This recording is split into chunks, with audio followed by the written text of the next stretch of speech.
मैं सत्यवान आर्य, सह आचार्य, बाबू शोभाराम राजकीय कला महाविद्यालय अलवर। प्रिय विद्यार्थियों, हम निर्गुण ज्ञान आश्रय शाखा के प्रतिनिधि कवि कबीरदास जी की कविता को पढ़ रहे थे और हमने उनके विचारों को जाना। उसी क्रम में अब अगले पद की व्याख्या को हम समझेंगे। आशा आप ध्यान से सुनेंगे।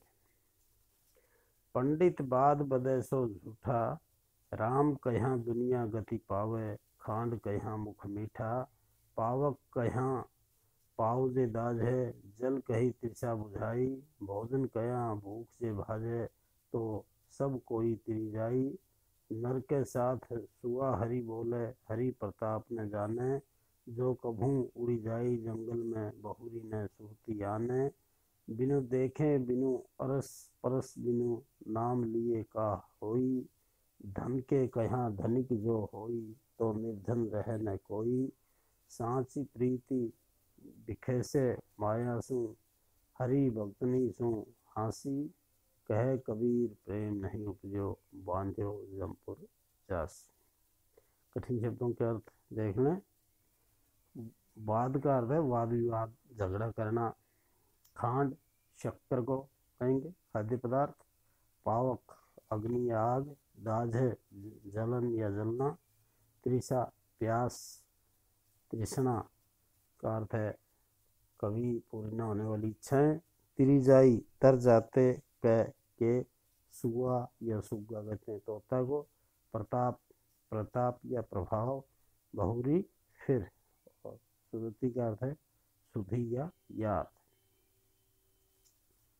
यह जो पद है ये कबीरदास जी द्वारा रचित है और इसमें कबीरदास जी ने बतलाया है कि व्यक्ति का उद्धार या मानव का जो उद्धार है वो भगवान की भक्ति करने से ही होगा, अन्य किसी प्रकार से नहीं।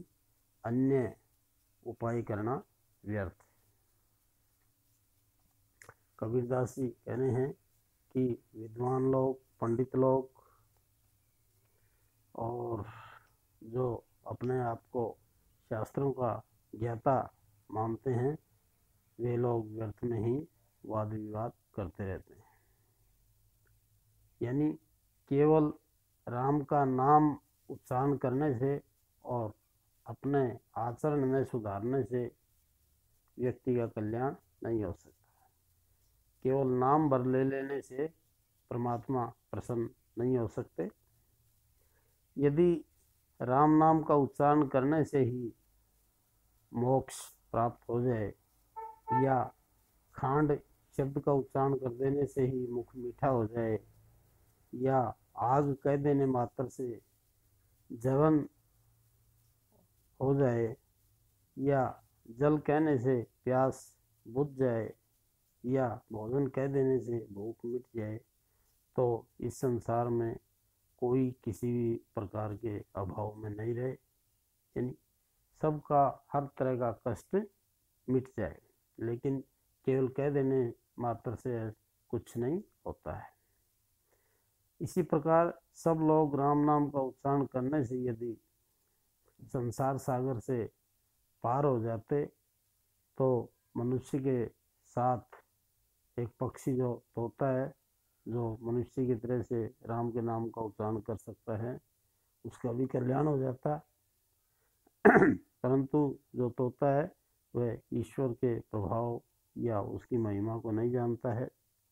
यदि उसे कभी पिंजरे से अलग कर दिया जाए तो वह उड़ कर के जंगल में चला जाएगा और राम नाम को कभी भी याद नहीं करेगा।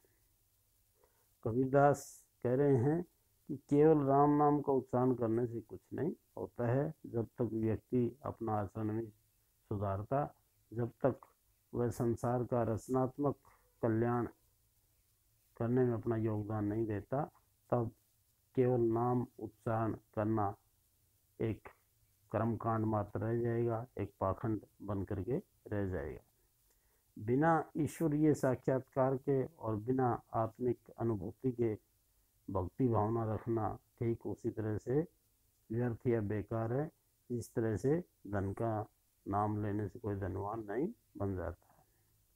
उसी तरह से केवल नाम लेने से काम बन जाए या धन का नाम लेने से तो सभी व्यक्ति ऐश्वर्यशाली या वैभवशाली हो जाते और कोई भी व्यक्ति पृथ्वी पर गरीब या निर्धन नहीं रहता, लेकिन ऐसा नहीं होता है। ज्ञान और प्रेम रहित राम नाम का उच्चारण करना पर्याप्त नहीं।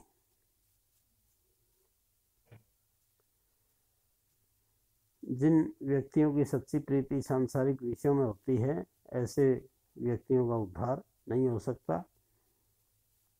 भक्ति भाव बिना राम नाम का स्मरण करना हरि के भक्तों का मजाक बनाने के समान है। इसलिए कबीरदास जी कह रहे हैं कि हे मनुष्यों, तुम इस बात को जान लो कि मन में ईश्वर के प्रति प्रेम उत्पन्न नहीं हुआ तो अपने कर्मों से बंद करके तुम यमपुर जाओगे, यानी तुम्हें नरक प्राप्त होगा। और अगर तुम नरक नहीं जाना चाहते, यमपुर नहीं जाना चाहते, तो तुम्हें भगवान की सच्ची भक्ति करनी चाहिए। और सच्ची भक्ति का अर्थ केवल नाम स्मरण करना ही नहीं है, बल्कि अपने आचरण में सुधार करना होगा और तुम्हें दुनिया के कष्ट या दुख दर्द मिटाने में अपना सार्थक और रचनात्मक योगदान देना होगा। यहाँ कबीरदास जी ने तोते का उदाहरण दिया है कि जिस तरह से तोता राम के नाम का उच्चारण करने से उसका कल्याण नहीं होता, उसी तरह से जो व्यक्ति अपना आचरण नहीं सुधारता उसका भी कल्याण नहीं हो सकता। और अनेक उदाहरण दिए हैं कि मतलब जिस तरह से भोजन को याद करने से या जल को याद करने से भूख या प्यास नहीं मिटती, उसी तरह से केवल नाम स्मरण करने से व्यक्ति का कल्याण नहीं हो सकता। इसमें अनुप्रास और दृष्टांत आदि अनेक अलंकारों का प्रयोग किया गया है। ढोंग और अनास्था या अंधश्रद्धा का भी कबीरदास जी ने खंडन किया है। अगला पद देखें। हम न मरे मरी हैं संसारा, हमको मिला जियावन हारा। अब न मरो मरने मत माना, ते मुए जिनी राम ने जाना। साकत मरे संत जन जीवे, भरी भरी राम रसायन पीवे। हरि मरी हैं तो हम हूँ मरी हैं, हरि न मरे हम काहे को मरी हैं। कहे कबीर मन मन ही मिलावा, अमर भय सुख सागर पावा। कठिन शब्दों में देखें। ओम का अर्थ है को, मरी है मर जाएगा, जीवन हारा जीवन देने वाला, साकत शाक्त शक्ति का उपासक, रसायन अर्थ रसायन या औषधि। प्रस्तुत पद कबीरदास जी ने रचा है और कबीरदास जी का विचार है कि ब्रह्म से मन लगाने पर जीव को अमरता या मोक्ष की प्राप्ति होती है।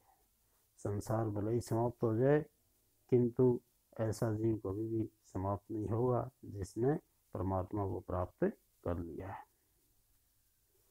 अगर जीवन देने वाला परमात्मा हमें प्राप्त हो गया है या परमात्मा ने हमें मोक्ष प्रदान कर दिया है, तो हम क्यों मरेंगे या हमारा जो आने जाने का बंधन है संसार में वो समाप्त हो जाएगा।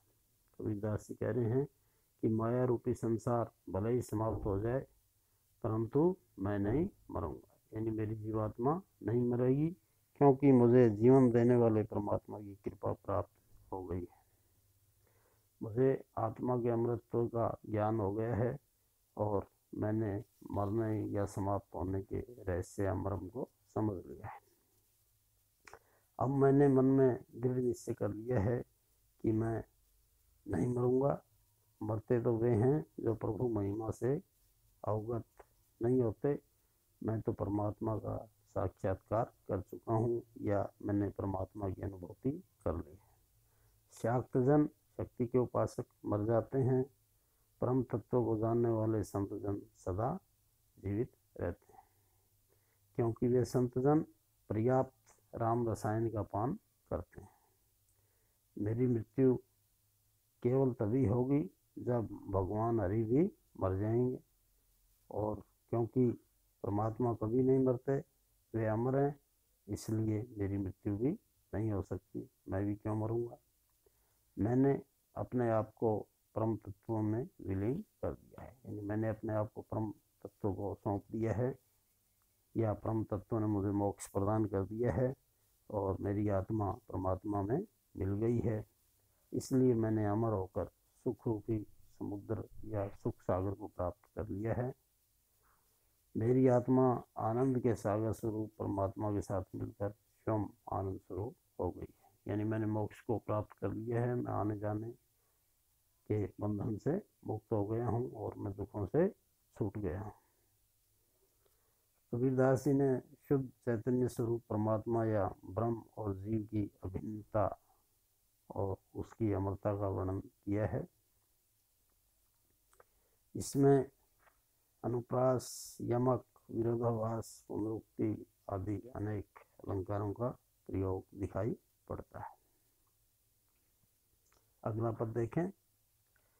काहेरी नलनी तू कुमलानी, तेरे ही नाली सरोवर पानी, जल में उत्पत्ति जल में वास, जल में नलनी तोड़ निवास, ना तल तपती न ऊपर आग, तोड़ हेतु कहू कासनी लाग, कह कबीर जे उदिक समान, ते नहीं मुए हमरे जान। अपने शब्दों में आप देखें, नलनी का अर्थ है कमलनी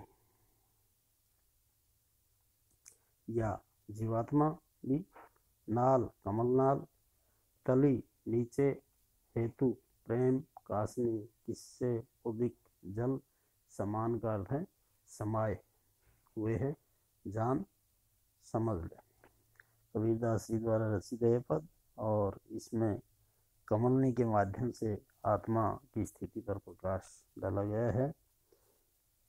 दो प्रकार से इस पद को हम समझ सकते हैं। कमलनी के पक्ष में अगर हम अर्थ करेंगे तो कबीरदास कह रहे हैं कि हे कमलनी, तू क्यों मुरझा रही है, तेरे मुरझाने का कोई कारण ही नहीं। तेरी नाल तो तालाब के जल में सदा डूबी रहती है, फिर तेरे को मिलाने का क्या कारण हो सकता है, यानी तुम्हें नहीं को मिलाना चाहिए। तेरा जन्म जल में होता है तो जल में रहती है, जीवन पूर्ण करने के बाद भी तू उसी जल में विलीन हो जाएगी। न तो नीचे से तपती है और न तेरे ऊपर ही आग है, अर्थात न तुझे नीचे से कोई कष्ट और न ऊपर से, क्योंकि तू जल में ही निवास करती है। फिर तेरे मुरझाने का कोई कारण दिखाई नहीं पड़ता। कबीरदास कह रहे हैं कि उसके मुरझाने का कारण कबीर खोज लेते हैं और पूछते हैं कि कहो तुम्हारा किससे प्रेम हो गया है, यानी क्या तुम विरहिणी हो गई। कबीर को प्रतीत होता है कि कमलनी का सूर्य से प्रेम हो गया है, इसलिए वह मुरझा रही है, और यानी कमलनी सूर्य को प्राप्त नहीं कर पा रही है और उसके विरह में वह मुरझाने लग रही है। कबीर कहते हैं कि जो परमात्मा के समान हो गए हैं उनकी मृत्यु कभी नहीं होती, वे अमर हो जाते हैं। दूसरा अर्थ आत्मा के पक्ष में है। कबीरदास जी अपनी जीवात्मा से कहते हैं कि हे आत्मा, तुम क्यों परेशानी या दुखी हो रही हो, तुम्हारा मूल तो परमात्मा है, परमात्मा से ही तुम्हारा उद्गम या उद्भव या जन्म हुआ है, तुम उसी में स्थित हो और मृत्यु के बाद भी तुम उसी में समा जाओगी, फिर तुम्हारे कष्ट का क्या कारण हो सकता है। न तो तुम्हें कोई सांसारिक कष्ट है और न ही कोई दैविक कष्ट। दैहिक दैविक जितने भी कष्ट हैं वे शरीर को होते हैं, वे आत्मा या जीवात्मा को नहीं होते। फिर तुम्हारे कष्ट का क्या कारण हो सकता है। कबीरदास जी कह रहे हैं कि परमात्मा को छोड़कर शायद तुम्हारा प्रेम किसी अन्य से हो गया है। तात्पर्य यह है कि तुम्हें अन्य सांसारिक विषयों से प्रेम हो गया है और उसी कारण तुम दुखी हो गई हो। अगर तुमने जीवात्मा होकर अपने परमात्मा को भुला दिया और संसार के अन्य विषयों में की ओर तुम अपना ध्यान ले गई तो तुम्हारा दुखी होना लाजमी है, तुम्हें निश्चित रूप से दुखी होना पड़ेगा। अंत में कबीरदास कहते हैं कि हे आत्मा, तुम स्वयं परमात्मा रूप हो तथा जो परमात्मा के समान होते हैं वे कभी नहीं मरते, इसलिए तुम्हें दुखी नहीं होना चाहिए, तुम्हें परमात्मा से अपना ध्यान नहीं हटाना चाहिए। इस पद में जीवात्मा और परमात्मा की एक रूपता पर प्रकाश डाला गया